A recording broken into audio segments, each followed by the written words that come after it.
First off, on the family caregiver side, who's really at the core of the process, um, there's a huge sense of being overwhelmed and caregiver fatigue that's really pervasive. And I think it really took a turn for the worse during COVID because, folks were not as comfortable getting outside help into the home, and I think really held back as a result. And what we saw is they really sacrificed their own mental and physical health. And so just some stats on surveys that we send out to some of our caregivers. We saw in a recent survey that 77% of family caregivers felt overwhelmed.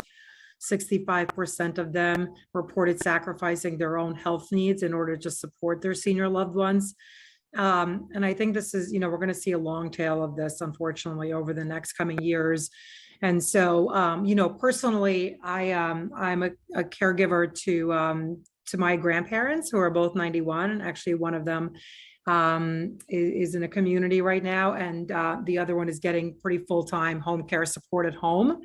And so, I know personally how difficult this is. And I think one of the things I really feel passionate about is helping to remove any stigma associated with getting help for caregivers. I think it's actually so important that we spread that message, because only with proper help can we improve outcomes of our seniors.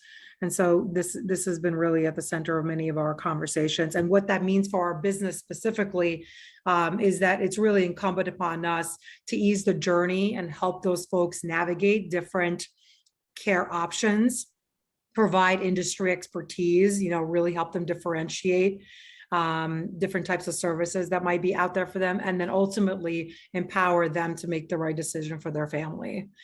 A second major trend, I think won't surprise anyone and probably be really important to this group, is professional caregiver shortage in the workforce.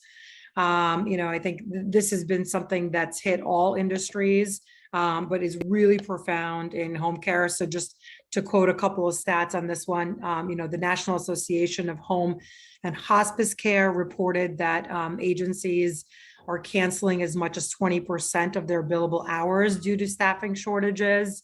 The Home Health Care News reported that 70% of agencies are turning away clients due to staffing shortages.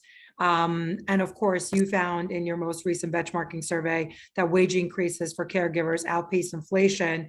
And so 94% of agencies have increased pay to attract caregivers. So we're short on folks to do the jobs, and therefore we have to pay them a lot more. And it makes it really difficult to run our business. And so, we've actually launched a new product to help our agencies with this. And different ways to help source professional caregivers, really well-vetted professional caregivers, and we're getting a lot of demand for what was really just a pilot product.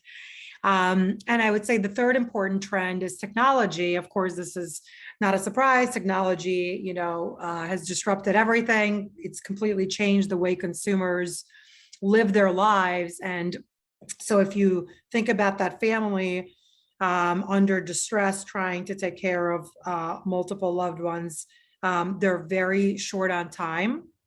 And at the same time, they expect companies that they work with to provide a personalized experience. And so that means, real time and seamless conversations, connectivity, which goes beyond traditional phone calls and web forms, I think. So things like being able to reach out via SMS, inquire, have a nonlinear conversation that's then maybe followed by a phone call and a consult and an in-person, right? So just all of that being fully integrated, and hearing someone else on the other line that understands your specific needs and is able to unpack them and translate them into valuable service. And so what that means on the provider side, I think a lot of our agency customers are feeling the pressure to meet these growing demands. And so we're starting to see leaders, connecting the dots on the fact that if they can combine technology and data, they can really be better suited to serve these growing needs. So anything from, CRM systems are a big topic of discussion, enabling SMS and text messaging, omni-channel communication with customers, and a lot of it through API integration so that they can really see a seamless experience on their end, is what we've been hearing. So those would be the top 3 trends.